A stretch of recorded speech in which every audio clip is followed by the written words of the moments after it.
Hello friends, স্বাগতম তোমাদের প্রিয় ইউটিউব চ্যানেল অধ্যয়ন শুরু করার আগে বইটি খুলে রাখুন আর আমার সাথে পড়তে থাকুন। আর একটি কথা, যদি ভিডিওটি দেখে তোমার উপকার হয়ে থাকে তাহলে সাবস্ক্রাইব ও লাইক করে দিও। চলো শুরু করি। চ্যাপ্টার 22 পার্লামেন্ট অধ্যায় 22 সংসদ part 3 legislative procedure in parliament সংসদে আইন প্রণালী। The legislative procedure is identical in both the houses of parliament. Every bill has to pass through the same stages in each house.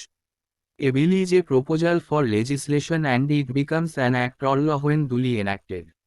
সংসদের উভয় কক্ষেই আইন প্রণয়ন পদ্ধতি অভিন্ন। প্রতিটি বিলকে প্রতিটি সংসদে একই ধাপ অতিক্রম করতে হবে। একটি বিল আইন প্রণয়নের একটি প্রস্তাব এবং যথাযথভাবে প্রণীত হলে এটি একটি আইন বা আইনে পরিণত হয়। Bills introduced in the Parliament are of two kinds, public bills and private bills, also known as government bills and private members' bills respectively. Though both are governed by the same general procedure and pass through the same stages in the House, they differ in various respects as shown in table 22.3. Private বিল, যা যথাক্রমে সরকারি বিল এবং বেসরকারি সদস্যদের বিল নামেও পরিচিত। যদিও উভয়ই একই সাধারণ পদ্ধতি দ্বারা নিয়ন্ত্রিত এবং হাউজে একই পর্যায় পেরিয়ে যায়, তবে তারা বিভিন্ন দিক থেকে ভিন্ন, যেমনটি সারণী 22.3-এ দেখানো হয়েছে। The bills introduced in the Parliament can also be classified into 4 categories. সংসদে উত্থাপিত বিলগুলিকে 4টি বিভাগে শ্রেণীবদ্ধ করা যেতে পারে। 1. Ordinary bills, which are concerned with any matter other than financial subjects. সাধারণ বিল, যা আর্থিক বিষয় ব্যতীত অন্য যে কোনো বিষয়ের সাথে সম্পর্কিত। 2. মানি বিলস, which are concerned with the financial matters like taxation, public expenditure, etc. অর্থ বিল, যা কর, সরকারি ব্যয় ইত্যাদির মতো আর্থিক বিষয়গুলির সাথে সম্পর্কিত। 3. Financial bills, which are also concerned with financial matters but are different from money bills. আর্থিক বিল, যা আর্থিক বিষয়গুলির সাথেও সম্পর্কিত কিন্তু অর্থ বিল থেকে আলাদা। 4. Constitution amendment bills, which are concerned with the amendment of the provisions of the constitution. সংবিধান সংশোধনী বিল, যা সংবিধানের বিধান সংশোধনের সাথে সম্পর্কিত। The Constitution has laid down separate procedures for the enactment of all the 4 types of bills. The procedures with regard to ordinary bills, money bills and financial bills are explained here. সংবিধানে 4 ধরনের বিল প্রণয়নের জন্য পৃথক পদ্ধতি নির্ধারণ করা হয়েছে। সাধারণ বিল, অর্থ বিল এবং আর্থিক বিল সংক্রান্ত পদ্ধতি এখানে ব্যাখ্যা করা হয়েছে। The procedure with regard to constitution amendment bills is explained in detail in chapter 10. সংবিধান সংশোধনী বিল সম্পর্কিত পদ্ধতি অধ্যায় 10-এ বিশদভাবে ব্যাখ্যা করা হয়েছে। অর্ডিনারি বিলস, সাধারণ বিল। Every ordinary bill has to pass through the following 5 stages in the Parliament before it finds a place on the statute book. সংবিধি পুস্তকে স্থান পাওয়ার আগে প্রতিটি সাধারণ বিলকে সংসদে নিম্নলিখিত 5টি ধাপ অতিক্রম করতে হয়। 1. ফার্স্ট রিডিং, প্রথম পড়া। An ordinary bill can be introduced in either House of Parliament. Such a bill can be introduced either by a minister or by any other member. The member who wants to introduce the bill has to ask for the leave of the House. When the House grants leave to introduce the bill, the mover of the bill introduces it by reading its title and objectives. No discussion on the bill takes place at this stage. Later, the bill is published in the Gazette of India. If a bill is published in the Gazette before its introduction, leave of the House to introduce the bill is not necessary. The introduction of the bill and its publication in the Gazette constitute the first reading of the bill. সংসদের যে কোনো কক্ষে একটি সাধারণ বিল পেশ করা যেতে পারে। এই জাতীয় বিল একজন মন্ত্রী বা অন্য কোনো সদস্য দ্বারা উত্থাপন করা যেতে পারে। যে সদস্য বিলটি উত্থাপন করতে চান তাকে সংসদের ছুটি চাইতে হবে। যখন হাউস বিলটি উত্থাপনের জন্য ছুটি মঞ্জুর করে, বিলের প্রবর্তক এটির শিরোনাম এবং উদ্দেশ্যগুলি পড়ে এটি উপস্থাপন করে। এই পর্যায়ে বিলের ওপর কোনো আলোচনা হচ্ছে না।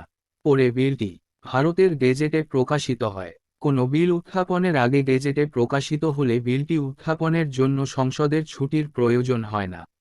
বিলটির প্রবর্তন এবং গেজেটে প্রকাশ করা বিলটির প্রথম পার্ট গঠন করে। 2. সেকেন্ড রিডিং, দ্বিতীয় পড়া। During this stage, the bill receives not only the general but also the detailed scrutiny and assumes its final shape. Hence, it forms the most important stage in the enactment of a bill. In fact, this stage involves three more sub-stages, namely, stage of general discussion, committee stage and consideration stage. এই পর্যায়ে বিলটি কেবল সাধারণ নয়, বিশদ যাচাই বাছাইও পায় এবং চূড়ান্ত রূপ ধারণ করে। সুতরাং এটি একটি বিল প্রণয়নের সবচেয়ে গুরুত্বপূর্ণ পর্যায় গঠন করে। প্রকৃতপক্ষে এই পর্যায়ে আরও তিনটি উপপর্যায় রয়েছে, যথা সাধারণ আলোচনার পর্যায়, কমিটির পর্যায় এবং বিবেচনার পর্যায়। স্টেজ অফ জেনারেল ডিসকাশন, সাধারণ আলোচনার পর্যায়। The printed copies of the bill are distributed to all the members. বিলের মুদ্রিত কপি সকল সদস্যদের মধ্যে বিতরণ করা হয়। The principles of the bill and its provisions are discussed generally, but the details of the bill are not discussed. বিলের নীতিমালা এবং এর বিধানগুলি সাধারণত আলোচনা করা হয়, কিন্তু বিলের বিশদ বিবরণ আলোচনা করা হয় না। At this stage, the House can take any one of the following four actions. এই পর্যায়ে হাউস নিম্নলিখিত চারটি পদক্ষেপের যে কোনো একটি গ্রহণ করতে পারে। I. It may take the bill into consideration immediately or on some other fixed date. এটি অবিলম্বে বা অন্য কোনো নির্দিষ্ট তারিখে বিলটি বিবেচনায় নিতে পারে। II. It may refer the bill to a select committee of the House. এটি বিলটিকে হাউসের একটি নির্বাচন কমিটির কাছে পাঠাতে পারে। III. It may refer the bill to a joint committee of the two houses, and এটি বিলটিকে দুই কক্ষের যৌথ কমিটির কাছে পাঠাতে পারে। IV. It may circulate the bill to elicit public opinion. এটি জনমত প্রকাশের জন্য বিলটি প্রচার করতে পারে। A select committee consists of members of the House where the bill has originated and a joint committee consists of members of both the Houses of Parliament. একটি select committee সেই হাউসের সদস্যদের নিয়ে গঠিত যেখানে বিলটি উদ্ভূত হয়েছে এবং একটি যৌথ কমিটি সংসদের উভয় কক্ষের সদস্যদের নিয়ে গঠিত।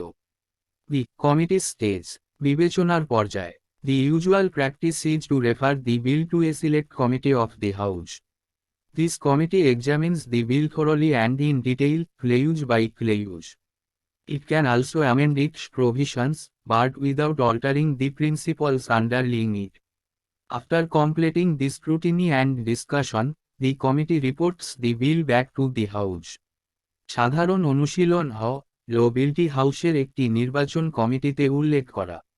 এই কমিটি বিলটি পুরোপুরি এবং বিস্তারিতভাবে ধারা অনুসারে ধারাটি পরীক্ষা করে। এটি এর বিধানগুলিও সংশোধন করতে পারে, তবে এর অন্তর্নিহিত নীতিগুলি পরিবর্তন না করে। যাচাই বাছাই এবং আলোচনা শেষ করার পরে কমিটি বিলটি হাউজে ফিরে রিপোর্ট করেছে। সি. কনসিডারেশন স্টেজ, বিবেচনার পর্যায়।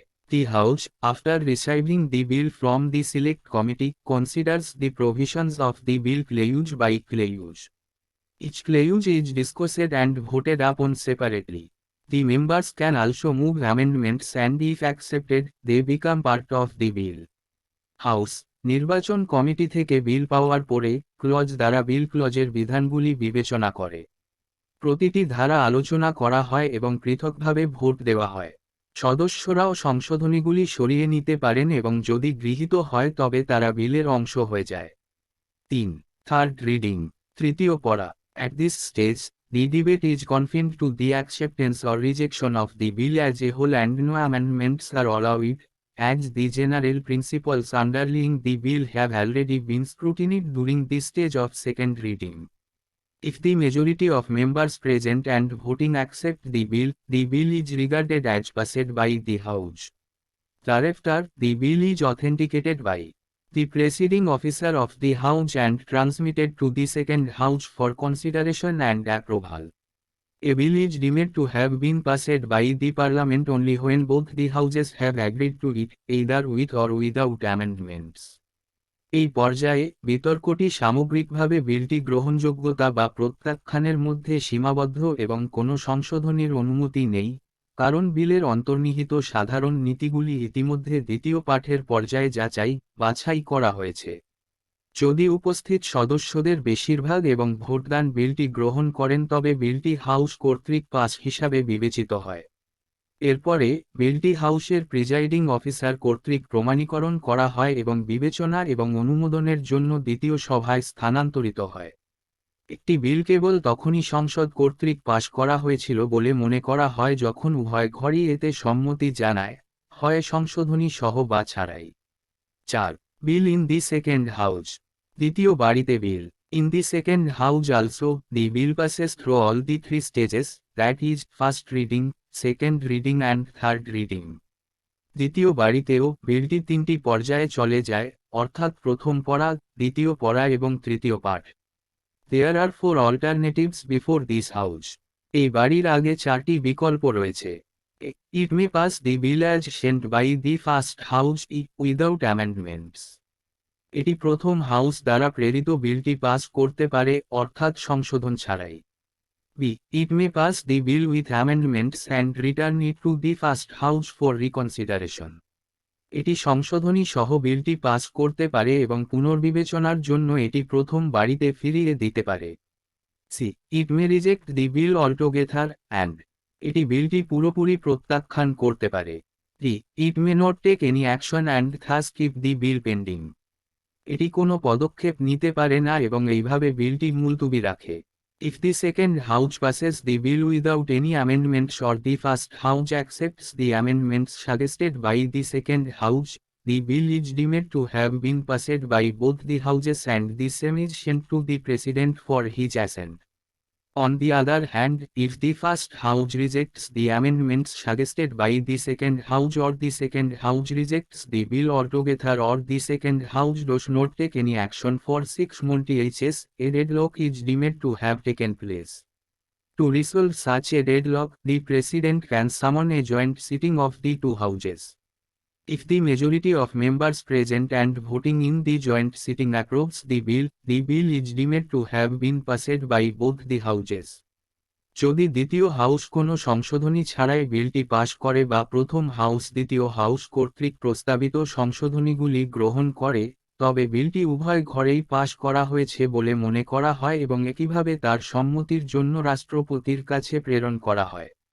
অন্যদিকে, যদি প্রথম হাউস দ্বিতীয় হাউস বা দ্বিতীয় হাউস কর্তৃক প্রস্তাবিত সংশোধনীগুলি প্রত্যাখ্যান করে তবে বিলটি পুরোপুরি প্রত্যাখ্যান করে বা দ্বিতীয় হাউস 6 মাসের জন্য কোনো পদক্ষেপ নেয় না, তবে একটি অচলাবস্থা ঘটেছে বলে মনে করা হয়। এই ধরনের অচলাবস্থা সমাধানের জন্য রাষ্ট্রপতি দুটি বাড়ির যৌথ সভা তলব করতে পারেন। যৌথ বসে থাকা সদস্যদের উপস্থিতি এবং ভোটদান যদি বিলটি অনুমোদন করে তবে বিলটি উভয় ঘরেই পাস হয়েছে বলে মনে করা হয়। 5. Assent of the President. রাষ্ট্রপতির সম্মতি। Every bill after being passed by both houses of Parliament either singly or at a joint sitting is presented to the President for his assent. There are 3 alternatives before the President. সংসদের উভয় সভায় pass হওয়ার পরে প্রতিটি বিলকে এককভাবে বা যৌথ বসে থাকার কারণে রাষ্ট্রপতির কাছে তার সম্মতির জন্য উপস্থাপন করা হয়। রাষ্ট্রপতির সামনে তিনটি বিকল্প রয়েছে। A. He may give his assent to the bill or. তিনি বিলে তার সম্মতি দিতে পারেন বা B. He may withhold his assent to the bill or. তিনি বিলের প্রতি তার সম্মতি আটকে রাখতে পারেন বা C. He may return the bill for reconsideration of the houses. তিনি বাড়িগুলি পুনর্বিবেচনার জন্য বিলটি ফিরিয়ে দিতে পারেন। If the President gives his assent to the bill becomes an act and is placed on the statute book. If the President withholds his assent to the bill, it ends and does not become an act. If the President returns the bill for reconsideration and if it is passed by both the houses again with or without amendments and presented to the President for his assent, the President must give his assent to the bill. Thus, the President enjoy only a suspensive veto. যদি রাষ্ট্রপতি বিলটি তার সম্মতি দেন তবে বিলটি একটি আইন হয়ে যায় এবং সংবিধানের বইতে রাখা হয়। যদি রাষ্ট্রপতি বিলের প্রতি তার সম্মতি আটকে রাখেন তবে তা শেষ হয় এবং কোনো আইন হয়ে যায় না। যদি রাষ্ট্রপতি পুনর্বিবেচনার জন্য বিলটি ফিরিয়ে দেন এবং যদি এটি উভয় ঘর দ্বারা সংশোধনী সহ বা ছাড়াই আবার পাশ করে এবং তার সম্মতির জন্য রাষ্ট্রপতির কাছে উপস্থাপন করা হয় তবে রাষ্ট্রপতিকে অবশ্যই বিলটি তার সম্মতি দিতে হবে। সুতরাং রাষ্ট্রপতি কেবল একটি সন্দেহজনক ভেটো উপভোগ করেন। মানি বিলস, অর্থ bill. Article 110 of the constitution deals with the definition of money bills. It states that a bill is deemed to be a money bill if it contains only provisions dealing with all or any of the following matters. সংবিধানের 110 অনুচ্ছেদ অর্থ বিলের সংজ্ঞা নিয়ে কাজ করে। এটিতে বলা হয়েছে যে কোনো বিলকে অর্থ বিল হিসাবে গণ্য করা হয় যদি এতে নিম্নলিখিত সমস্ত বা যে কোনো বিষয়ে ডিল করে কেবলমাত্র বিধান থাকে। 1. The imposition, abolition, remission, alteration or regulation of any tax. কোনো করের চাপানো, বিলুপ্তি, ক্ষমা, পরিবর্তন বা নিয়ন্ত্রণ। 2. The regulation of the borrowing of money by the union government. কেন্দ্রীয় সরকার কর্তৃক অর্থ গ্রহণের নিয়ন্ত্রণ। 3. The custody of the consolidated fund of India or the contingency fund of India, the payment of moneys into or the withdrawal of money from any such fund. ভারতের একীভূত তহবিল বা ভারতের কন্টিনজেন্সি ফান্ডের হেফাজত, অর্থ প্রদান বা এই জাতীয় কোনো তহবিল থেকে অর্থ প্রত্যাহার। 4. The appropriation of money out of the consolidated fund of India. ভারতের একীভূত তহবিলের বাইরে অর্থের বরাদ্দ। 5. Declaration of any expenditure charged on the consolidated fund of India or increasing the amount of any such expenditure. ভারতের একীভূত তহবিলে চার্জ করা যে কোনো ব্যয়ের ঘোষণা বা এই জাতীয় ব্যয়ের পরিমাণ বাড়ানো। 6. The receipt of money on account of the consolidated fund of India or the public account of India or the custody or issue of such money or the audit of the accounts of the union or of a state or. ভারতের একীভূত তহবিল বা ভারতের public account বা এই জাতীয় অর্থের হেফাজত বা ইস্যু বা ইউনিয়নের অ্যাকাউন্টগুলির নিরীক্ষা বা কোনো রাষ্ট্রের নিরীক্ষণের কারণে অর্থপ্রাপ্তি বা 7. Any matter incidental to any of the matters specified above. উপরে বর্ণিত যে কোনো বিষয়ে ঘটনাক্রমে যে কোনো বিষয়ে। However, a bill is not to be deemed to be a money bill by reason only that it provides for. যাই হোক, একটি বিলকে কেবল অর্থের বিল হিসাবে গণ্য করা হবে না কারণ এটি কেবল সরবরাহ করে। 1. The imposition of fines or other pecuniary penalties or. জরিমানা বা অন্যান্য অসাধারণ জরিমানা আরোপ করা বা। 2. The demand or payment of fees for licences or fees for service rendered or. Render করা পরিষেবার জন্য লাইসেন্স বা ফি জন্য ফি বা ফি প্রদানের বা। 3. The imposition, abolition, remission, alteration or regulation of any tax by any local authority or body for local purposes. স্থানীয় উদ্দেশ্যে কোনো স্থানীয় কর্তৃপক্ষ বা সংস্থা কর্তৃক কোনো করের প্রয়োগ, বিলুপ্তি, ক্ষমা, পরিবর্তন বা নিয়ন্ত্রণ। If any question arises whether a bill is a money bill or not, the decision of the Speaker of the Lok Sabha is final. His decision in this regard cannot be questioned in any court of law or in the either House of Parliament or even the President. When a money bill is transmitted to the Rajya Sabha for recommendation and presented to the President for assent, the Speaker endorses it as a money bill.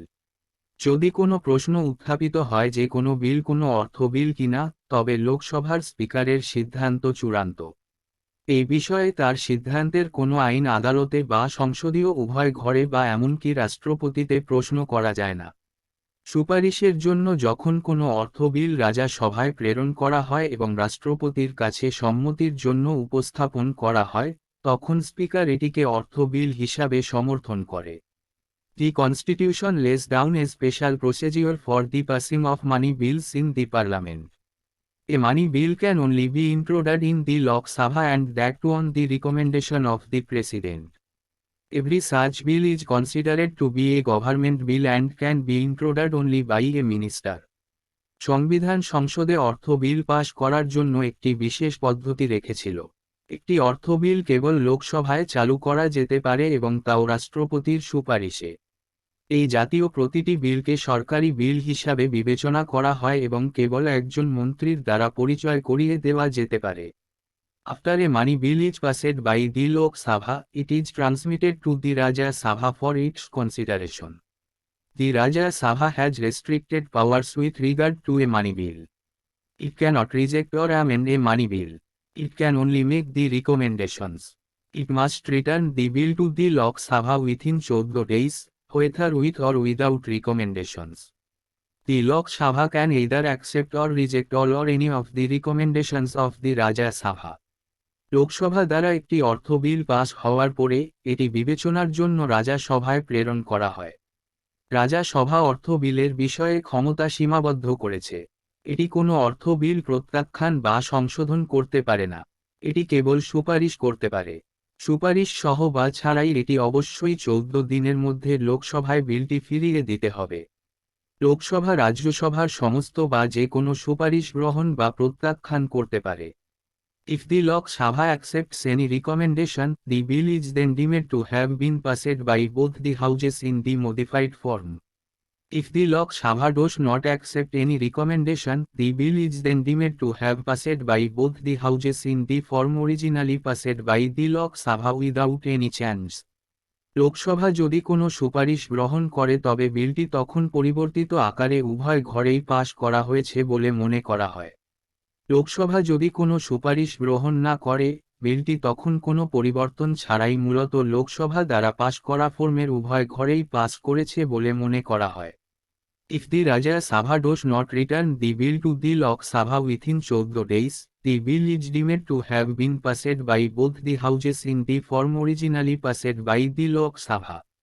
Thus, the Lok Sabha has more powers than Rajya Sabha with regard to a money bill.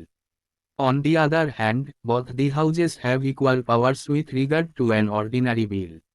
রাজা সভা যদি 14 দিনের মধ্যে লোকসভায় বিলটি ফিরিয়ে না দেয়, তবে বিলটি মূলত লোকসভা কর্তৃক প্রদত্ত ফর্মের উভয় বাড়ি দ্বারা পাশ করা হয়েছে বলে মনে করা হয়। সুতরাং, লোকসভার অর্থ বিলের বিষয়ে রাজা সভার চেয়ে বেশি ক্ষমতা রয়েছে। অন্যদিকে, উভয় বাড়ির একটি সাধারণ বিল সম্পর্কিত সমান ক্ষমতা রয়েছে।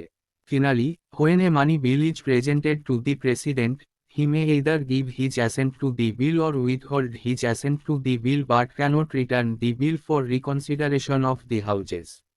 Normally, the President gives his assent to a money bill as it is introduced in the Parliament with his prior permission.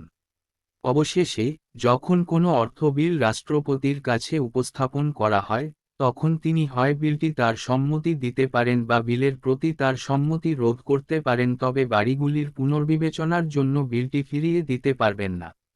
সাধারণত, রাষ্ট্রপতি তার পূর্বের অনুমতি নিয়ে সংসদে প্রবর্তিত হওয়ায় অর্থ বিলে তার সম্মতি দেন। Table 22.4 shows the difference between the procedures for the enactment of ordinary bills and money bills. সারণী 22.4 সাধারণ বিল এবং অর্থ বিল কার্যকর করার পদ্ধতিগুলির মধ্যে পার্থক্য দেখায়। ফাইন্যান্সিয়াল বিলস, আর্থিক বিল। Financial bills are those bills that deal with fiscal matters, that is, revenue or expenditure. However, the Constitution uses the term financial bill in a technical sense. Financial bills are of three kinds.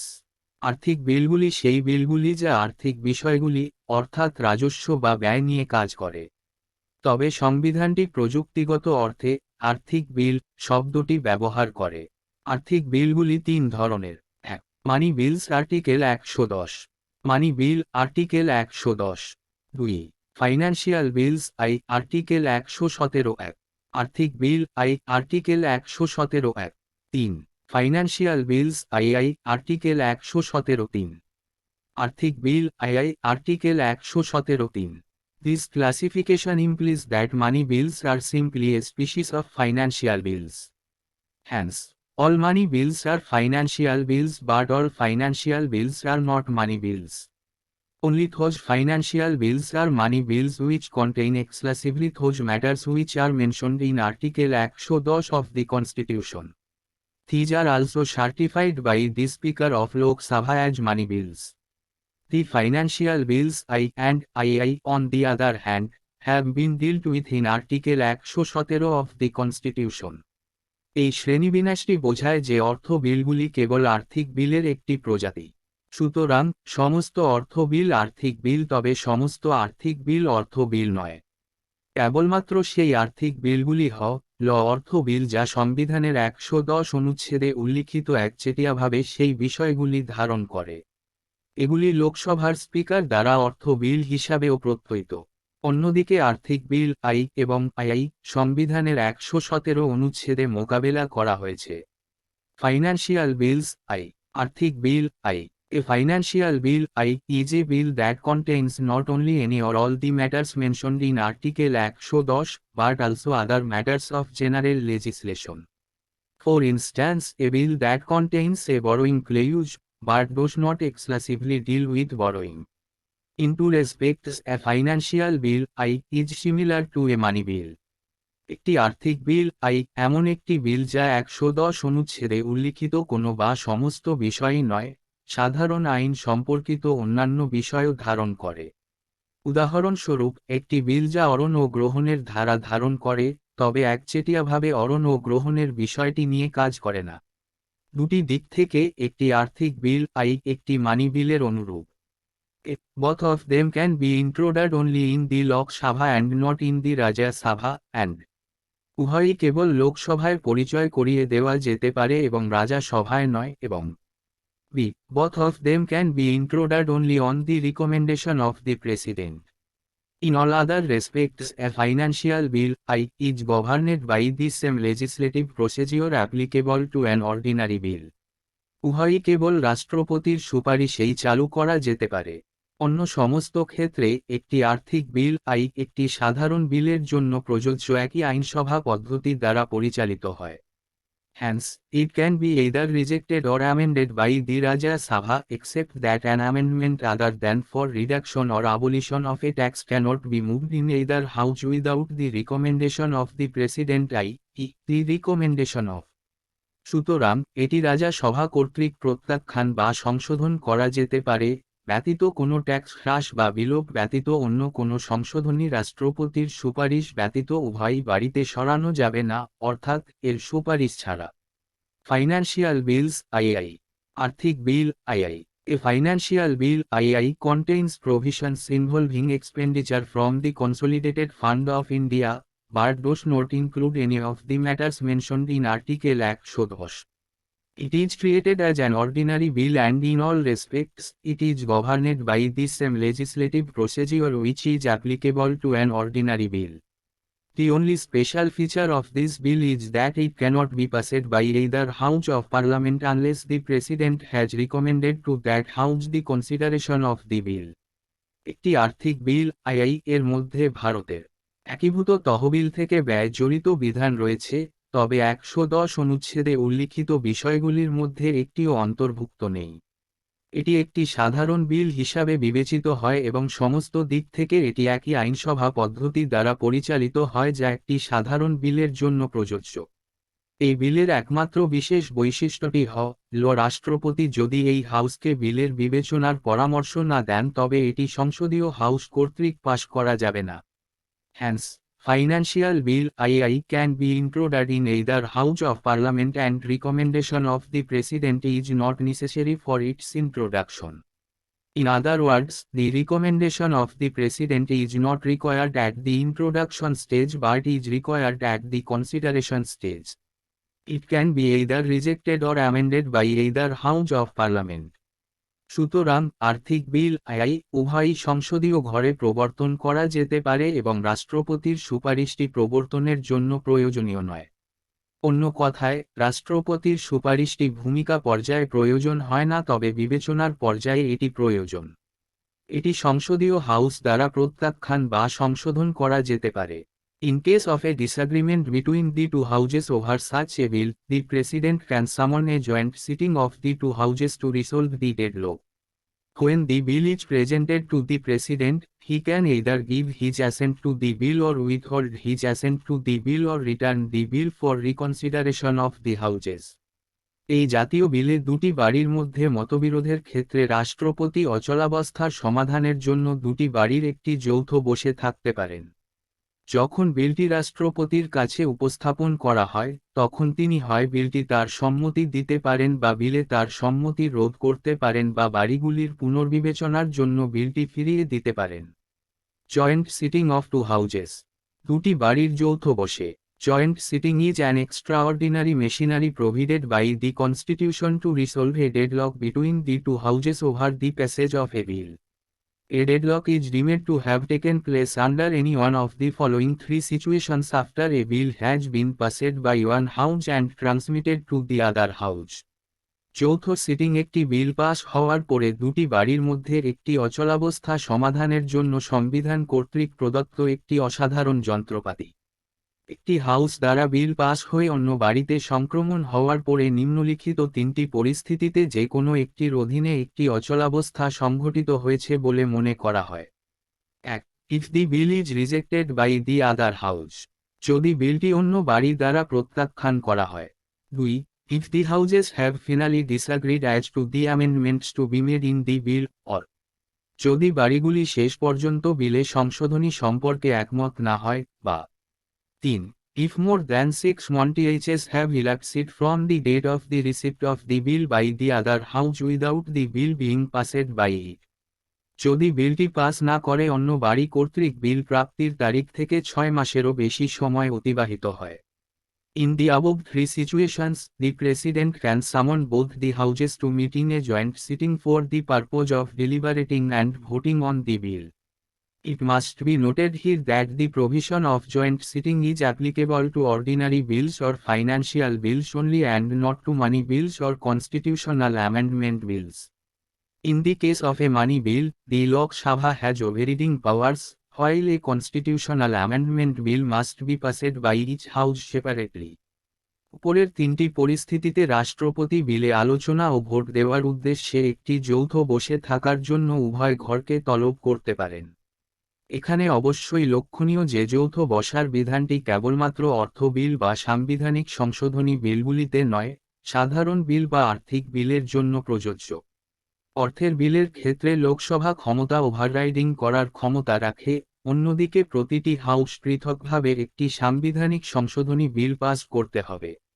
In reckoning the period of 6 months, no account can be taken of any period during which the other house to which the bill has been sent is prorogued or adjourned for more than 4 consecutive days. 6 মাসের সময়কাল গণনা করে অন্য বাড়ি, যেখানে বিলটি প্রেরণ করা হয়েছে, টানা 4 দিনেরও বেশি সময় ধরে স্থগিত করা হয় এমন কোনো সময়কালে কোনো অ্যাকাউন্ট নেওয়া যায় না। If the bill under dispute has already lapsed due to the dissolution of the Lok Sabha, no joint sitting can be summoned. যদি লোকসভা ভেঙে দেওয়ার কারণে বিলটি বিরোধের অধীনে ইতিমধ্যে ফাঁস হয়ে গেছে, তবে কোনো যৌথ বসার তলব করা যায় না। But the joint sitting can be held if the Lok Sabha is dissolved after the President has notified his intention to summon such a sitting, as the bill does not lapse in this case. After the President notifies his intention to summon a joint sitting of the two houses, none of the houses can proceed further with the bill. তবে জনসভা যদি এই জাতীয় বসার তলব করার জন্য রাষ্ট্রপতি তার অভিপ্রায় অবহিত করার পরে লোকসভা দ্রবীভূত হয়ে যায় তবে যৌথ বসতি স্থাপন করা যেতে পারে, যেমন এই ক্ষেত্রে বিলটি ভেঙে যায় না। রাষ্ট্রপতি দুটি বাড়ির একটি যৌথ বসে থাকার জন্য তার অভিপ্রায় অবহিত করার পরে কোনো বাড়ি বিলের সাথে আরও এগিয়ে যেতে পারে না। The Speaker of Lok Sabha presides over a joint sitting of the two houses and the Deputy Speaker, in his absence. If the Deputy Speaker is also absent from a joint sitting, the Deputy Chairman of Rajya Sabha presides. If he is also absent, such other person as may be determined by the members present at the joint sitting, presides over the meeting. It is clear that the chairman of Rajya Sabha does not preside over a joint sitting as he is not a member of either house of parliament. লোকসভার speaker তার অনুপস্থিতিতে দুটি বাড়ি এবং deputy স্পিকারের একটি যৌথ বসে থাকার সভাপতিত্ব করেন। যদি ডেপুটি স্পিকারও একটি যৌথ বসে থেকে অনুপস্থিত থাকে তবে রাজা সভার চেয়ারম্যান সভাপতিত্ব করেন। যদি তিনিও অনুপস্থিত থাকেন তবে যৌথ বসে থাকা সদস্যদের দ্বারা নির্ধারিত অন্য ব্যক্তি বৈঠকের সভাপতিত্ব করেন। এটা স্পষ্ট যে রাজা সভার চেয়ারম্যান কোনো যৌথ বসার সভাপতিত্ব করেন না, কারণ তিনি কোনো সংসদীয় বাড়ির সদস্য নন। The quorum to constitute a joint sitting is 1/20 of the total number of members of the two houses. The joint sitting is governed by the rules of procedure of Lok Sabha and not of Rajya Sabha. একটি যৌথ বসার জন্য কোরামটি দুটি বাড়ির সদস্যের মোট সংখ্যার দশমাংশ। যৌথ বসার ফলে রাজা সভার নয়, লোকসভার কার্যবিধির বিধি দ্বারা পরিচালিত হয়। If the bill in dispute is passed by a majority of the total number of members of both the houses present and voting in the joint sitting, the bill is deemed to have been passed by both the houses. Normally, the Lok Sabha with greater number wins the battle in a joint sitting.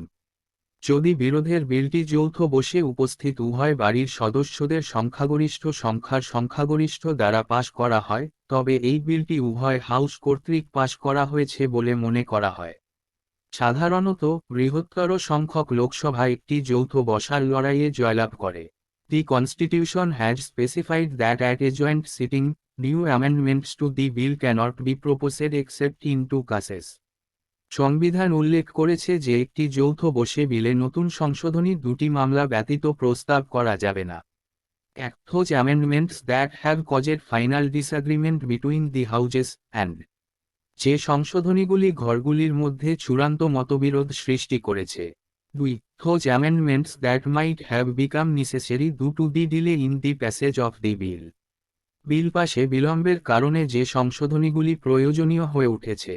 Since 1950, the provision regarding the joint sitting of the two houses has been invoked only thrice. The bills that have been passed at joint sittings are 1950 সাল থেকে দুটি বাড়ির যৌথ বসার বিধানটি কেবল তিনবার আহ্বান করা হয়েছে। যৌথ সিটিংগুলিতে যে বিলগুলি পাশ করা হয়েছে তা হল: 1, লরি প্রহিবিশন বিল 1960, যৌতুক নিষেধাজ্ঞার বিল 1960। 2, ব্যাংকিং সার্ভিস কমিশন রিপিল বিল 1977, ব্যাংকিং পরিষেবা কমিশন বাতিল বিল 1977। 3, প্রিভেনশন অফ টেরোরিজম বিল 2002, সন্ত্রাসবাদ বিল প্রতিরোধ 2002। বাজেট ইন পার্লামেন্ট সংসদে budget. The constitution refers to the budget as the annual financial statement. In other words, the term budget has never been used in the Constitution. It is the popular name for the annual financial statement that has been dealt with in Article 112 of the Constitution. সংবিধান বাজেটকে বার্ষিক আর্থিক বিবরণী হিসাবে উল্লেখ করে। অন্য কথায়, বাজেট শব্দটি সংবিধানে কোথাও ব্যবহৃত হয়নি। এটি সংবিধানের 112 অনুচ্ছেদে মোকাবেলা করা বার্ষিক আর্থিক বিবরণী এর জনপ্রিয় নাম। The budget is a statement of the estimated receipts and expenditure of the Government of India in a financial year, which begins on 1 April and ends on 31 March of the following year. Budget হল অর্থবছরে ভারত সরকারের আনুমানিক প্রাপ্তি এবং ব্যয়ের একটি বিবৃতি, যা 1 April থেকে শুরু হয় এবং পরের বছরের 31 মার্চ শেষ হয়। In addition to the estimates of receipts and expenditure, the budget contains certain other elements. Overall, the budget contains the following. প্রাপ্তি এবং ব্যয়ের অনুমানের পাশাপাশি বাজেটে কিছু অন্যান্য উপাদান রয়েছে। সামগ্রিকভাবে, বাজেটে নিম্নলিখিতগুলি রয়েছে: 1, estimates of revenue and capital receipts, রাজস্ব এবং মূলধন প্রাপ্তির অনুমান। 2, ways and means to raise the revenue, উপার্জন বাড়ানোর উপায় এবং উপায়। 3, এস্টিমেটস অফ এক্সপেন্ডিচার, ব্যয়ের অনুমান। 4, details of the actual receipts and expenditure of the closing financial year and the reasons for any deficit or surplus in that year, and সমাপ্ত অর্থবছরের প্রকৃত প্রাপ্তি এবং ব্যয় এবং সেই বছরের কোনো ঘাটতি বা উদ্বৃত্ত হওয়ার কারণগুলির বিশদ।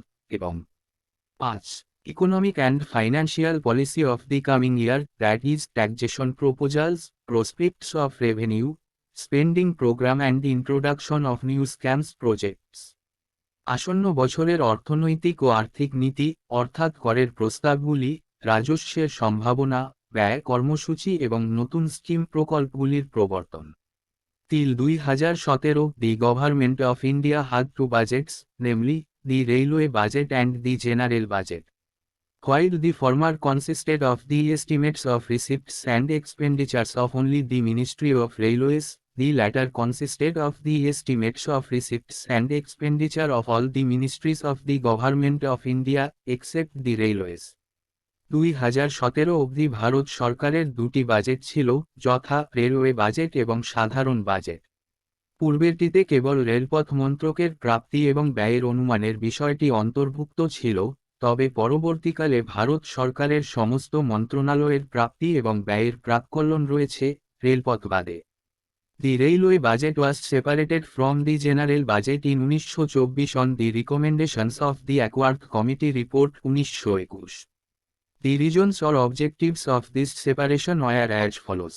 এসিওয়ার্থ কমিটির রিপোর্টের 1921 সুপারিশগুলিতে 1924 সালে রেলওয়ে বাজেট সাধারণ বাজেট থেকে পৃথক করা হয়েছিল। এই বিচ্ছেদের কারণ বা উদ্দেশ্যগুলি নিম্নরূপ ছিল: 1. To introduce flexibility in railway finance, railway ফিনান্সে নমনীয়তা প্রবর্তন করা। 2. To facilitate a business approach to the railway policy, rail নীতিতে ব্যবসায়িক পদ্ধতির সুবিধার্থে। 3. To secure stability of the general revenues by providing an assured annual contribution from railway revenues. রেলওয়ের রাজস্ব থেকে একটি আশ্বাসপ্রাপ্ত বার্ষিক অবদান সরবরাহ করে সাধারণ রাজস্বের স্থিতিশীলতা সুরক্ষিত করা। 4. To enable the railways to keep their profits for their own development after paying a fixed annual contribution to the general revenues. রেলপথকে তাদের নিজস্ব বিকাশের জন্য তাদের লাভ রাখতে সক্ষম করতে সাধারণ রাজস্বগুলিতে একটি নির্দিষ্ট বার্ষিক অবদান দেওয়ার পরে। In 2017, the central government merged the railway budget into the general budget. Hence, there is now only one budget for the Government of India, i.e. Union Budget. 2017 সালে কেন্দ্রীয় সরকার রেলওয়ে বাজেটকে সাধারণ বাজেটে একীভূত করেছে। সুতরাং এখন ভারত সরকারের জন্য কেবল একটি বাজেট রয়েছে, অর্থাৎ কেন্দ্রীয় বাজেট। কনস্টিটিউশনাল প্রভিশনস, সাংবিধানিক বিধান। The Constitution of India contains the following provisions with regard to the enactment of budget. ভারতের সংবিধানে বাজেট কার্যকর করার বিষয়ে নিম্নলিখিত বিধান রয়েছে। 1. The President shall in respect of every financial year cause to be laid before both the Houses of Parliament a statement of estimated receipts and expenditure of the Government of India for that year. রাষ্ট্রপতি প্রতিটি আর্থিক বছরের ক্ষেত্রে সংসদের উভয় হাউসের সামনে আনুমানিক প্রাপ্তি এবং সেই বছরের জন্য ভারত সরকারের ব্যয়ের একটি বিবৃতি দেওয়ার কারণে। 2. No demand for a grant shall be made except on the recommendation of the President. রাষ্ট্রপতির সুপারিশ ব্যতীত অনুদানের কোনো দাবি করা হবে না। 3. No money shall be withdrawn from the Consolidated Fund of India except under appropriation made by law. আইন অনুসারে বরাদ্দ ব্যতীত ভারতের একীভূত তহবিল থেকে কোনো অর্থ প্রত্যাহার করা হবে না। 4. No money bill imposing tax shall be introduced in the Parliament except on the recommendation of the President, and such a bill shall not be introduced in the Rajya Sabha. রাষ্ট্রপতির সুপারিশ ব্যতীত সংসদে কোনো অর্থ বিল আরোপিত কর প্রবর্তন করা হবে না এবং রাজা সভায় এই জাতীয় বিল চালু করা হবে না। 5. No tax shall be levied or collected except by authority of law. আইনের কর্তৃত্ব ব্যতীত কোনো কর আদায় বা সংগ্রহ করা হবে না। 6. Parliament can reduce or abolish a tax but cannot increase it. সংসদ কোনো কর হ্রাস বা বাতিল করতে পারে, তবে এটি বাড়াতে পারে না। 7. The Constitution has also defined the relative roles or position of both the Houses of Parliament with regard to the enactment of the budget in the following way. সংবিধানটি নিম্নলিখিত উপায়ে বাজেটের আইন প্রয়োগের বিষয়ে সংসদ উভয় বাড়ির আপেক্ষিক ভূমিকা বা অবস্থানকেও সংজ্ঞায়িত করেছে। A money bill or finance bill dealing with taxation cannot be introduced in the Rajya Sabha, it must be introduced only in the Lok Sabha. করের সাথে কাজ করা কোনো অর্থ বিল বা ফিনান্স বিল রাজা সভায় প্রবর্তন করা যায় না, এটি কেবল লোকসভায় প্রবর্তন করতে হবে। The Rajya Sabha has no power to vote on the demand for grants, it is the exclusive privilege of the Lok Sabha. রাজা সভায় অনুদানের দাবিতে ভোট দেওয়ার ক্ষমতা নেই, এটি লোকসভার একচেটিয়া সুযোগ। 6. The Rajya Sabha should return the money bill or finance bill to the Lok Sabha within 14 days. The Lok Sabha can either accept or reject the recommendations made by Rajya Sabha in this regard. রাজা সভাকে 14 দিনের মধ্যে অর্থ বিল বা finance বিল লোকসভায় ফিরিয়ে দেওয়া উচিত। লোকসভা এই বিষয়ে রাজা সভার দেওয়া সুপারিশগুলি গ্রহণ বা প্রত্যাখ্যান করতে পারে। The estimates of expenditure embodied in the budget shall show separately the expenditure charged on the Consolidated Fund of India and the expenditure made from the Consolidated Fund of India. বাজেটে মূর্ত ব্যয়ের অনুমানগুলি ভারতের একীভূত তহবিল এবং ভারতের একীভূত তহবিল থেকে ব্যয় করা ব্যয় পৃথকভাবে দেখাবে। 9. The budget shall distinguish expenditure on revenue account from other expenditure. Budget অন্যান্য ব্যয় থেকে রাজস্ব অ্যাকাউন্টে ব্যয়কে আলাদা করবে। 10. The expenditure charged on the Consolidated Fund of India shall not be submitted to the vote of Parliament. However, it can be discussed by the Parliament. ভারতের একীভূত তহবিলের উপর চার্জ করা ব্যয় সংসদের ভোটে জমা দেওয়া হবে না, তবে এটি সংসদ দ্বারা আলোচনা করা যেতে পারে।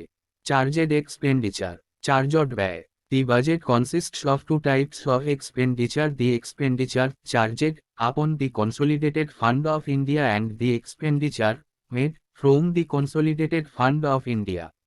The charged expenditure is non-votable by the Parliament, that is, it can only be discussed by the Parliament, while the other type has to be voted by the Parliament. The list of the charged expenditure is as follows. বাজেটে দুটি ধরনের expenditure ভারতের একীভূত তহবিল এবং ভারতের একীভূত তহবিল থেকে ব্যয় করা ব্যয় চার্জ করা ব্যয় রয়েছে। চার্জযুক্ত ব্যয় সংসদ কর্তৃক ভোটদানযোগ্য, অর্থাৎ এটি কেবল সংসদই আলোচনা করতে পারে, অন্য ধরনের সংসদ দ্বারা ভোট দিতে হবে। চার্জযুক্ত ব্যয়ের তালিকা নিম্নরূপ: 1. Emoluments and allowances of the President and other expenditure relating to his office. রাষ্ট্রপতি এবং তার অফিস সম্পর্কিত অন্যান্য ব্যয়ের ইমোলিউমেন্ট এবং ভাতা। 2.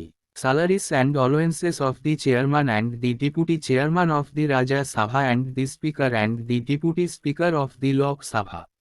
রাজ্যসভার চেয়ারম্যান ও উপ চেয়ারম্যান এবং লোকসভার স্পিকার এবং ডেপুটি স্পিকারের বেতন ও ভাতা। 3. Salaries, allowances and pensions of the judges of the Supreme Court. Supreme কোর্টের বিচারকদের বেতন, ভাতা এবং pension. 4. Pensions of the judges of high courts. উচ্চ আদালতের বিচারকদের pension. 5. Salary, allowances and pension of the Comptroller and Auditor General of India. ভারতের নিয়ন্ত্রক ও অডিটর জেনারেলের বেতন, ভাতা এবং pension. 6. Salaries, allowances and pension of the chairman and members of the Union Public Service Commission. Chairman এবং union public service কমিশনের সদস্যদের বেতন, ভাতা এবং pension. 7. Administrative expenses of the Supreme Court, the Office of the Comptroller and Auditor General of India and the Union Public Service Commission including the salaries, allowances and pensions of the persons serving in these offices.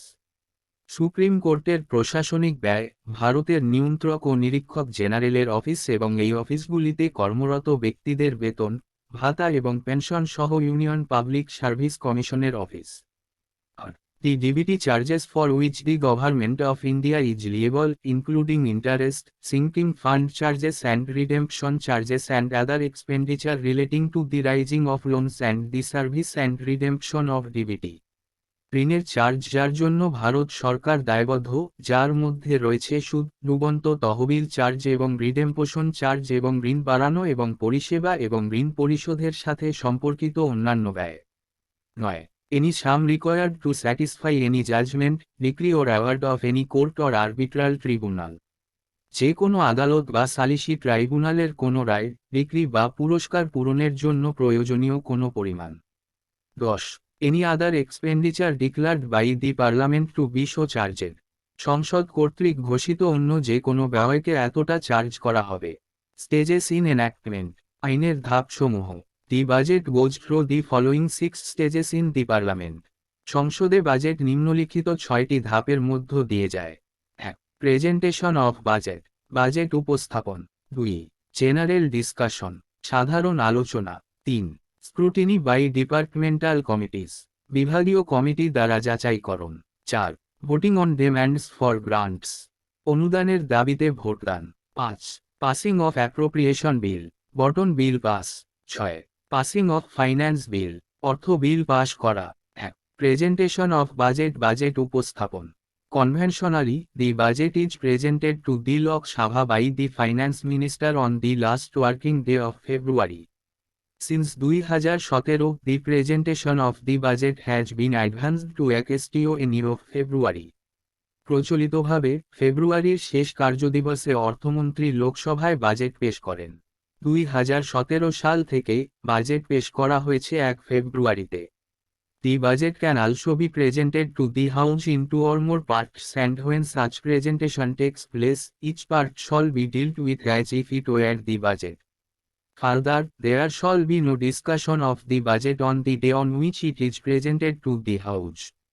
Budget 2 বা ততোধিক অংশে হাউজে উপস্থাপন করা যেতে পারে এবং যখন এই জাতীয় উপস্থাপনা হয়, প্রতিটি অংশকে বাজেটের মতো মোকাবেলা করা হবে।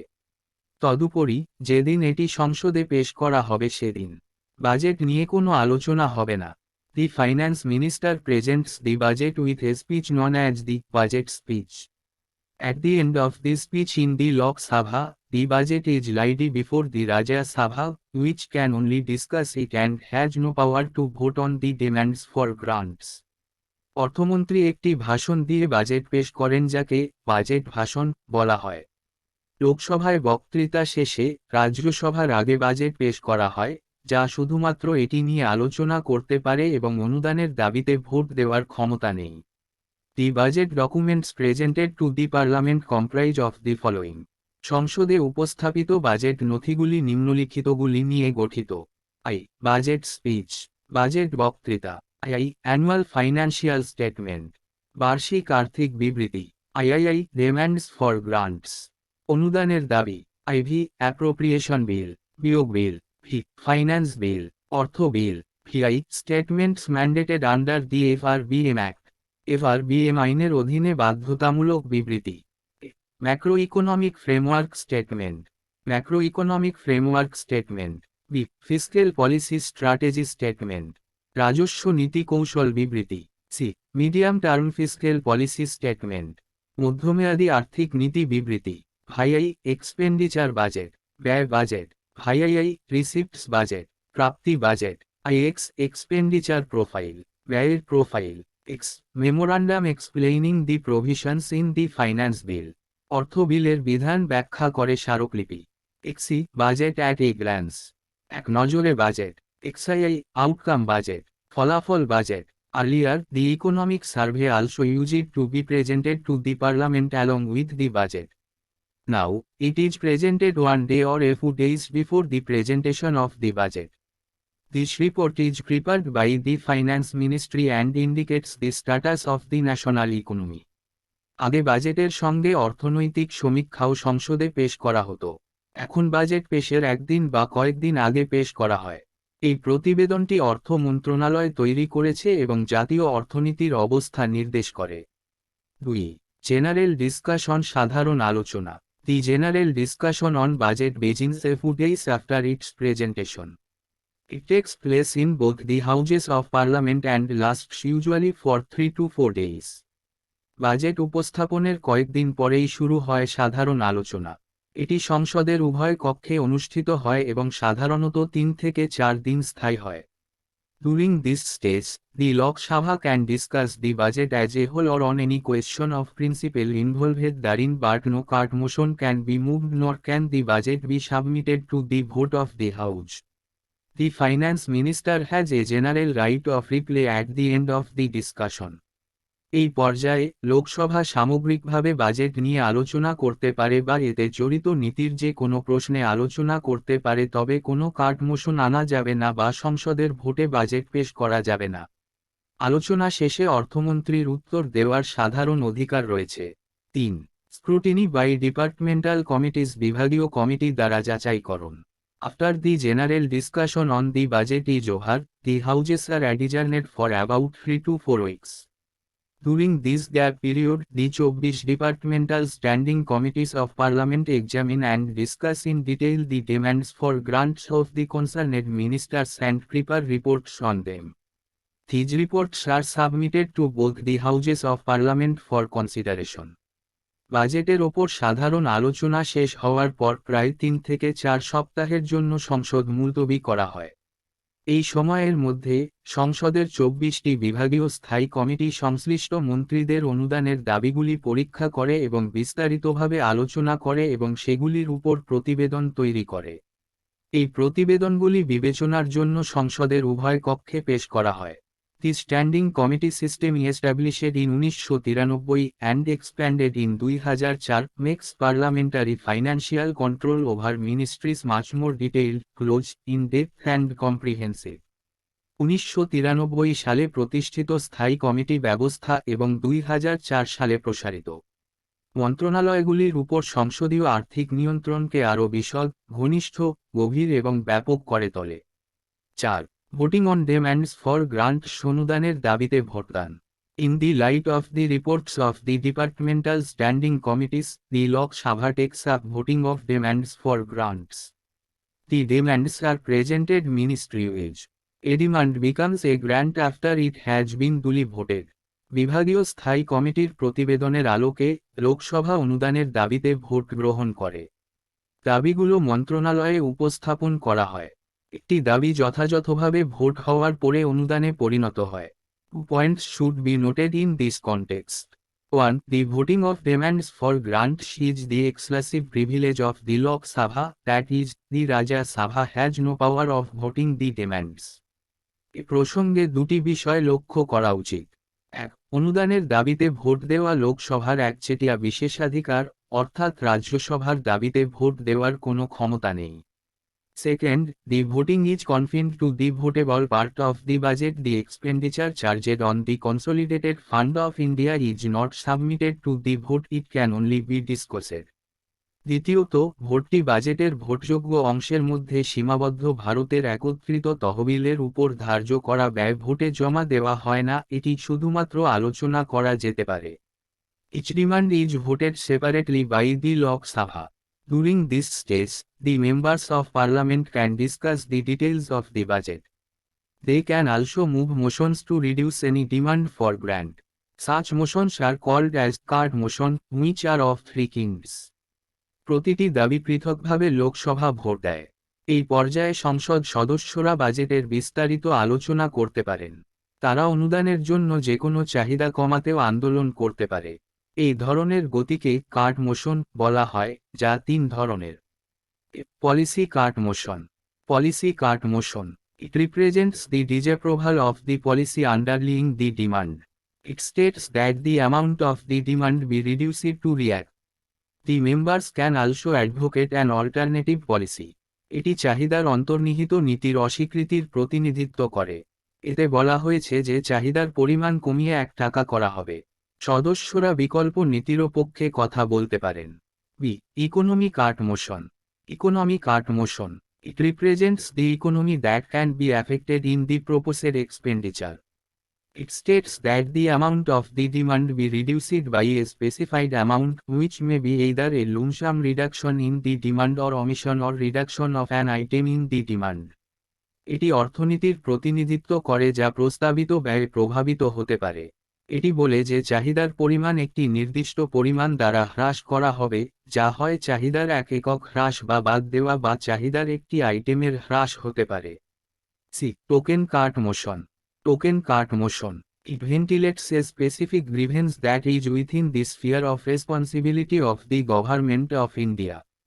It states that the amount of the demand be reduced by 100 rupee. এটি একটি নির্দিষ্ট অভিযোগকে বায়ু চলাচল করে যা ভারত সরকারের দায়িত্বের ক্ষেত্রের মধ্যে রয়েছে।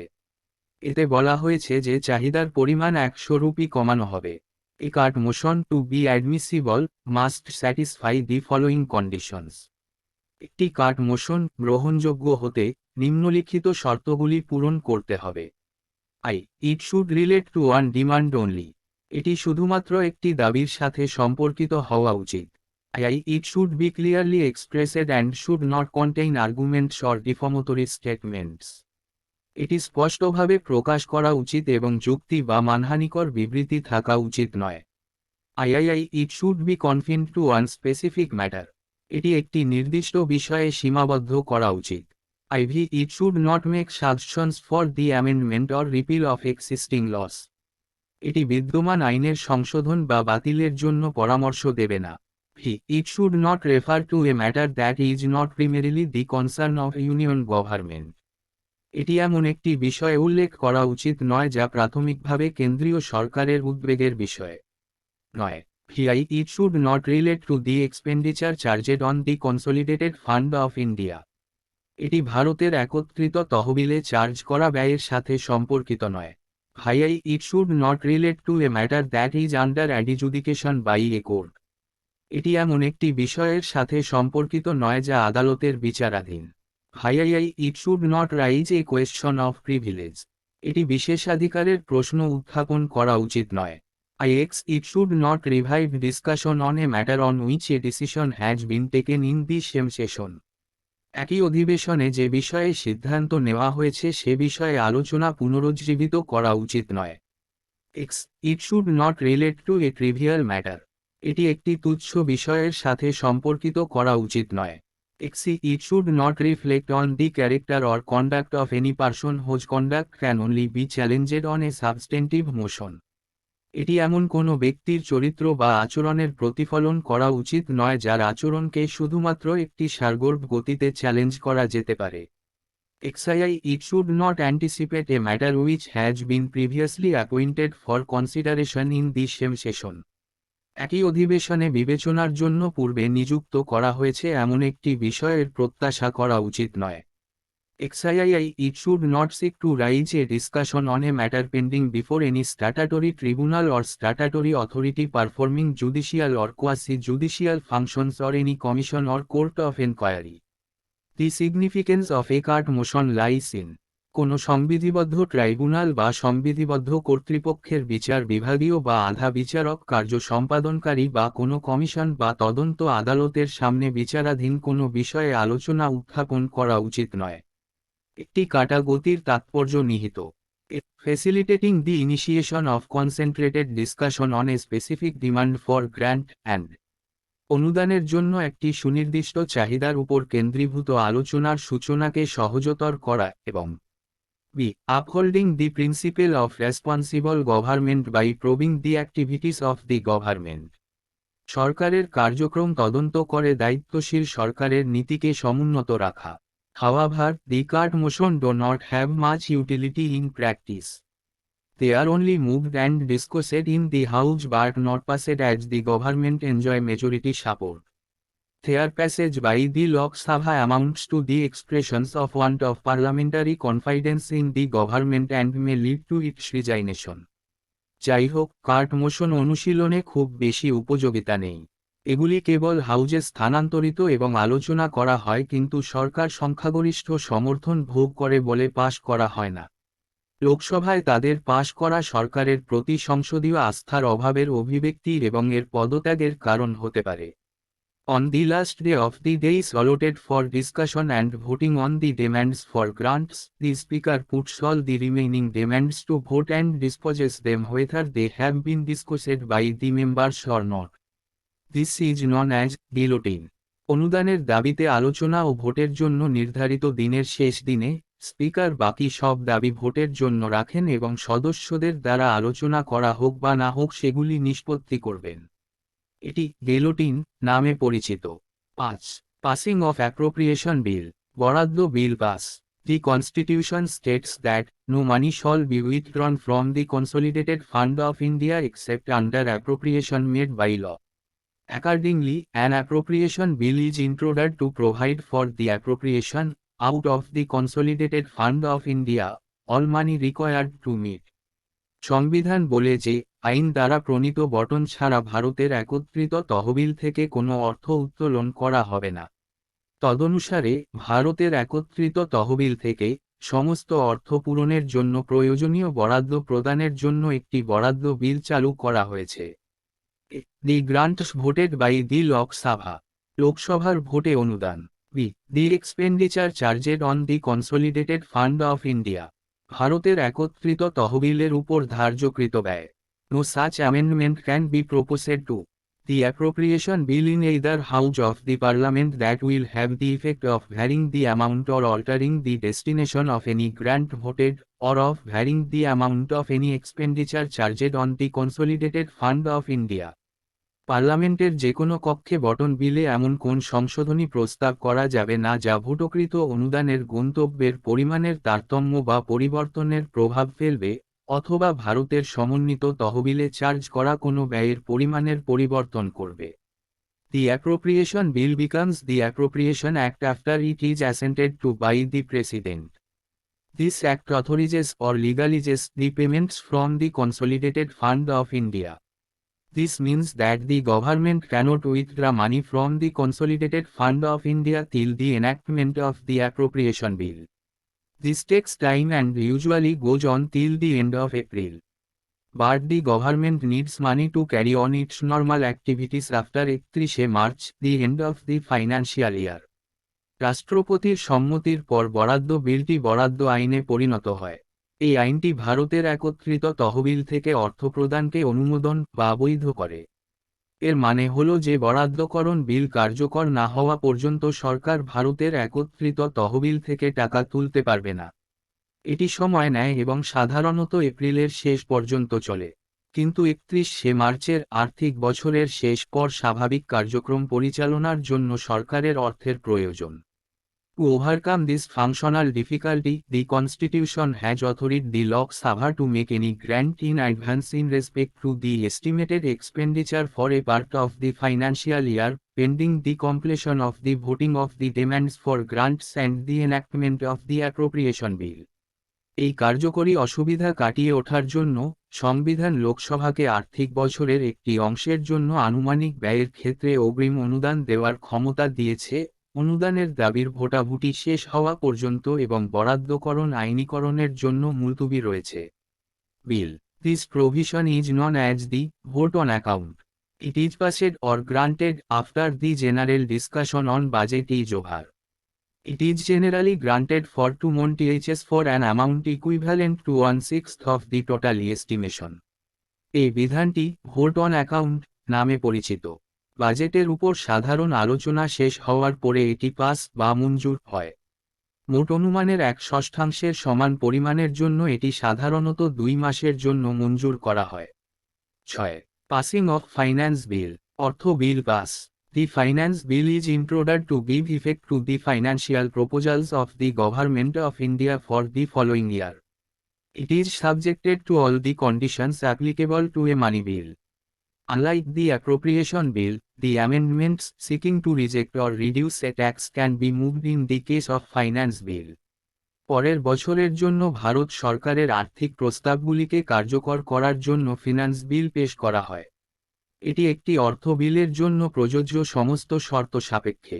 অ্যাপ্রোপ্রিয়েশন বিলের বিপরীতে, ফিনান্স বিলের ক্ষেত্রে সংশোধনীগুলি একটি ট্যাক্স প্রত্যাখ্যান বা হ্রাস করতে চাওয়া সরানো যেতে পারে। According to the provisional collection of tax act of 1931, the finance bill must be enacted, i.e. passed by the parliament and assented to by the president, within 75 days.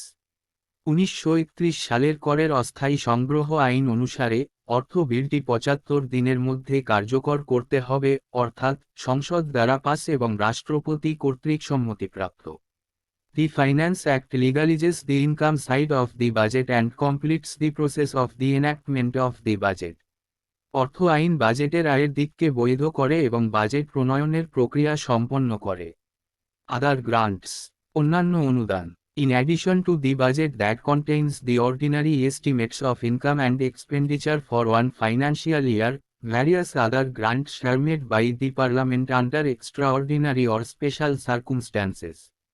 একটি আর্থিক বছরের আয় এবং ব্যয়ের সাধারণ প্রাক্কলন ধারণ করে এমন বাজেট ছাড়াও অস্বাভাবিক বা বিশেষ পরিস্থিতিতে সংসদ কর্তৃক অন্যান্য বিভিন্ন অনুদান দেওয়া হয়। সাপ্লিমেন্টারি গ্র্যান্ট, সম্পূরক অনুদান। It is granted when the amount authorized by the Parliament through the Appropriation Act for a particular service for the current financial year is found to be insufficient for that year. এটি মঞ্জুর করা হয় যখন বর্তমান আর্থিক বছরের জন্য একটি নির্দিষ্ট পরিষেবার জন্য বরাদ্দ আইনের মাধ্যমে সংসদ কর্তৃক অনুমোদিত পরিমাণ সেই বছরের জন্য অপর্যাপ্ত বলে প্রমাণিত হয়। অ্যাডিশনাল গ্র্যান্ট, অতিরিক্ত অনুদান। It is granted when a need has arisen during the current financial year for additional expenditure upon some new service not contemplated in the budget for that year. এটি মঞ্জুর করা হয় যখন চলতি আর্থিক বছরে কিছু নতুন পরিষেবার জন্য অতিরিক্ত ব্যয়ের প্রয়োজন দেখা দেয় যা সেই বছরের বাজেটে বিবেচনা করা হয়নি। এক্সেস গ্র্যান্ট, এক্সেস অনুদান। It is granted when money has been spent on any service during a financial year in excess of the amount granted for that service in the budget for that year. It is voted by the Lok Sabha after the financial year. Before the demands for excess grants are submitted to the Lok Sabha for voting, they must be approved by the Public Accounts Committee of Parliament. এটি মঞ্জুর করা হয় যখন কোনো আর্থিক বছরে কোনো পরিষেবার জন্য সেই বছরের বাজেটে সেই পরিষেবার জন্য প্রদত্ত অর্থের বেশি অর্থ ব্যয় করা হয়। এটি আর্থিক বছরের পরে লোকসভা দ্বারা ভোট হয়। অতিরিক্ত অনুদানের দাবিগুলি ভোটের জন্য লোকসভায় জমা দেওয়ার আগে সেগুলি অবশ্যই সংসদের পাবলিক অ্যাকাউন্টস কমিটি দ্বারা অনুমোদিত হতে হবে। Vote of credit, credit vote. It is granted for meeting an unexpected demand upon the resources of India, when on account of the magnitude or the indefinite character of the service, the demand cannot be stated with the details ordinarily given in a budget. Hence, it is like a blank check given to the executive by the Lok Sabha. এটি ভারতের সম্পদের উপর একটি অপ্রত্যাশিত চাহিদা মেটানোর জন্য মঞ্জুর করা হয়, যখন পরিষেবার মাত্রা বা অনির্দিষ্ট চরিত্রের কারণে চাহিদাটি সাধারণত বাজেটে দেওয়া বিশদ বিবরণ দিয়ে বলা যায় না। সুতরাং এটি লোকসভার কার্যনির্বাহীকে দেওয়া একটি ফাঁকা চেকের মতো। এক্সেপশনাল গ্র্যান্ট, ব্যতিক্রমী অনুদান। It is granted for a special purpose and forms no part of the current service of any financial year. এটি একটি বিশেষ উদ্দেশ্যে মঞ্জুর করা হয় এবং কোন আর্থিক বছরের বর্তমান পরিষেবার কোন অংশ গঠন করে না। টোকেন গ্র্যান্ট, টোকেন অনুদান। It is granted when funds to meet the proposed expenditure on a new service can be made available by reappropriation. A demand for the grant of a token sum of REAC is submitted to the vote of the Lok Sabha and if assented, funds are made available. Reappropriation involves transfer of funds from one head to another. It does not involve any additional expenditure. এটি মঞ্জুর করা হয় যখন একটি নতুন পরিষেবার প্রস্তাবিত ব্যয় মেটাতে তহবিল পুনঃঅনুমোদনের মাধ্যমে উপলব্ধ করা যেতে পারে। লোকসভার ভোটে একটি টোকেন পরিমাণ 1 টাকার অনুদানের জন্য একটি দাবি জমা দেওয়া হয় এবং যদি সম্মতি দেওয়া হয়, তহবিল উপলব্ধ করা হয়। পুনঃঅনুযোগ এক মাথা থেকে অন্য মাথা থেকে তহবিল স্থানান্তর জড়িত। এতে কোনো অতিরিক্ত ব্যয় জড়িত নয়। Supplementary, additional, excess and exceptional grants and vote of credit are regulated by the same procedure which is applicable in the case of a regular budget.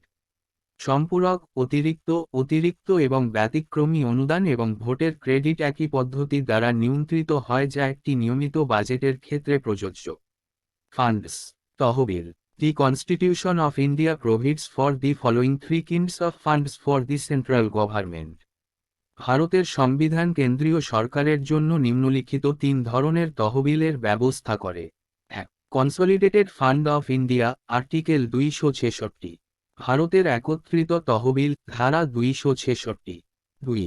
Public account of India, article 266। ভারতের public account, ধারা 266। 3. Contingency fund of India, article 267। ভারতের contingency fund, ধারা 267। Consolidated fund of India, ভারতের একত্রিত তহবিল। It is a fund to which all receipts are credited and all payments are debited. In other words, এটি এমন একটি তহবিল যাতে সমস্ত রসিদ জমা হয় এবং সমস্ত অর্থপ্রদান ডেবিট হয়। অন্য কথায়, all revenues received by the government of India, Bharat সরকার কর্তৃক প্রাপ্ত সমস্ত রাজস্ব। B. All loans raised by the government by the issue of treasury bills, loans or ways and means of advance, and সরকার কর্তৃক ট্রেজারি বিল, ঋণ বা অগ্রিমের উপায় ও উপায় দ্বারা উত্থাপিত সমস্ত ঋণ, এবং C. All money received by the government in repayment of loans forms the Consolidated Fund of India. All the legally authorized payments on behalf of the Government of India are made out of this fund. No money out of this fund can be appropriated, issued or drawn except in accordance with a parliamentary law. ঋণ পরিশোধের জন্য সরকার প্রাপ্ত সমস্ত অর্থ ভারতের একত্রিত তহবিল গঠন করে। ভারত সরকারের তরফ থেকে সমস্ত আইনিভাবে অনুমোদিত অর্থ প্রদান এই তহবিল থেকে করা হয়। সংসদীয় আইন অনুযায়ী ব্যতীত এই তহবিলের বাইরে কোনো অর্থ বরাদ্দ করা যাবে না, ইস্যু করা বা তোলা। পাবলিক অ্যাকাউন্ট অফ ইন্ডিয়া, ভারতের public account. All other public money other than those which are credited to the Consolidated Fund of India, received by or on behalf of the Government of India shall be credited to the public account of India. This includes Provident Fund deposits, judicial deposits, savings bank deposits, departmental deposits, remittances and so on. অন্যান্য সমস্ত public টাকা যা ব্যতীত ভারতের একত্রিত তহবিলে জমা হয়, ভারত সরকার বা তার পক্ষে প্রাপ্ত ভারতের পাবলিক অ্যাকাউন্টে জমা করা হবে। এর মধ্যে রয়েছে provident fund deposit, judicial deposit, savings bank deposit, departmental deposit, remittance ইত্যাদি। This account is operated by executive action, that is, the payments from this account can be made without parliamentary appropriation. Such payments are mostly in the nature of banking transactions. এই অ্যাকাউন্টটি executive action দ্বারা পরিচালিত হয়, অর্থাৎ এই account থেকে অর্থপ্রদান সংসদের অনুমোদন ছাড়াই করা যেতে পারে। এই ধরনের অর্থপ্রদানগুলি বেশিরভাগই ব্যাংকিং লেনদেনের প্রকৃতিতে। কন্টিনজেন্সি ফান্ড অফ ইন্ডিয়া, ভারতের contingency fund. The Constitution authorized the Parliament to establish a contingency fund of India, into which amounts determined by law are paid from time to time. Accordingly, the Parliament enacted the Contingency Fund of India Act in 1950. This fund is placed at the disposal of the President, and he can make advance out of it to meet unforeseen expenditure pending its authorization by the Parliament. The fund is held by the Finance Secretary on behalf of the President. Like the Public Account of India, it is also operated by executive action. সংবিধান পার্লামেন্টকে একটি ভারতের contingency fund প্রতিষ্ঠা করার ক্ষমতা দিয়েছে, যেখানে সময়ে সময়ে আইন দ্বারা নির্ধারিত পরিমাণ অর্থ প্রদান করা হয়। তদনুসারে পার্লামেন্ট 1950 সালে ইন্ডিয়া অ্যাক্টের কন্টিনজেন্সি ফান্ড প্রণয়ন করে। এই তহবিলটি রাষ্ট্রপতির নিষ্পত্তিতে রাখা হয় এবং তিনি সংসদ কর্তৃক অনুমোদন না হওয়া পর্যন্ত অপ্রত্যাশিত ব্যয় মেটাতে অগ্রিম করতে পারেন। রাষ্ট্রপতির পক্ষে অর্থ সচিবের হাতে তহবিল রয়েছে। ভারতের পাবলিক অ্যাকাউন্টের মতো এটিও কার্যনির্বাহী পদক্ষেপ দ্বারা পরিচালিত হয়। এখানেই এই ভিডিওটি শেষ করলাম। পরবর্তী ভিডিওতে আমরা এই চ্যাপ্টারের বাকিটা পড়ব।